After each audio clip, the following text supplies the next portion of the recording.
nanood kami ng It's Showtime. Dito nga pala kami nagkita-kita sa May Macdo, pagbaba lamang ito sa MRT Quezon Avenue dahil dito na rin kami sasakay papuntang studio entrance. 15 pesos per head nga pala ang pamasahe at wala pang 10 minuto ay nakarating na rin kami sa may audience entrance. At para sa mga nagpaplanong pumunta ay kailangan mayroon kayong reservation at huwag kalimutang magdala ng valid ID at vaccine card. Paalala din na libre lang ang panonood dito. At bago tuluyang makapasok ng studio ay magkakaroon muna ng antigen test upang mapanatili ang kaligtasan ng lahat. Mayroon din ditong bilihan ng pagkain upang habang naghihintay ay hindi malipasan ng gutom. Makalipas ang halos 1 oras ay pinapasok na rin kami sa studio. Talagang namang napakaganda at napakaluwag ng Showtime Studio. Yan, tapos sasabihin ng mga host, Basta! Dito nga ay nagpa-practice kami ng opening song ng Showtime.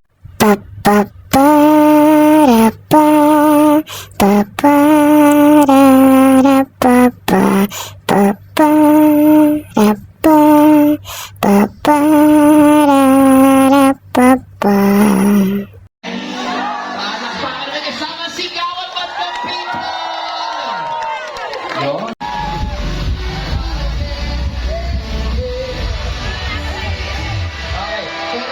Dito nga ay kasalukuyang nagpe-perform ang P-pop boy group na Yes My Love.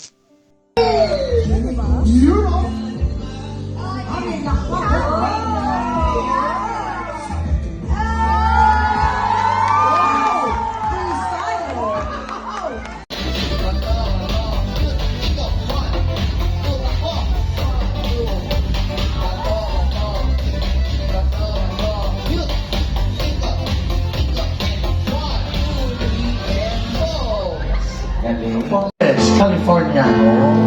Who's with you for your wife?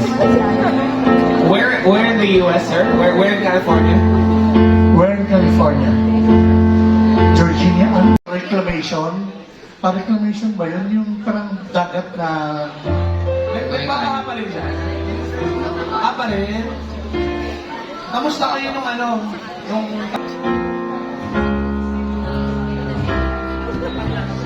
Pwede ba sila doon? Asa yung pa? Yung nataas na sa bahay. Ay, grabe! Okay, mga people,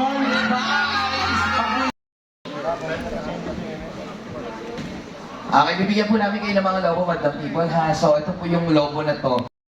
Salang, ay, very...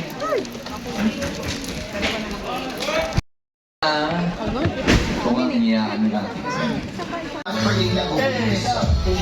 sabihin mo sa nanay mo, break na kami. Ngayon naman ay kasalukuyan silang naghahanda para sa tawag ng tanghalan.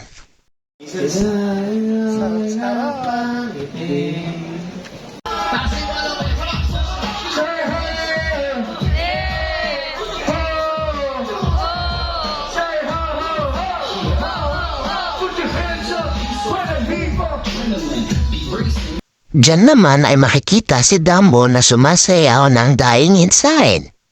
Talaga nga namang napakagaling niya sumayaw, kaya hangang-hanga ang Bandang People.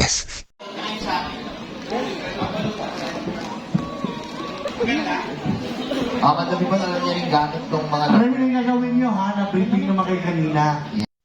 Masasabi ko na talaga nga namang nag-enjoy kami dito sa It's Showtime. At isa ito sa mga hindi namin makakalimutang bahagi ng buhay namin. At sigurado akong babalik ulit kami para makisaya.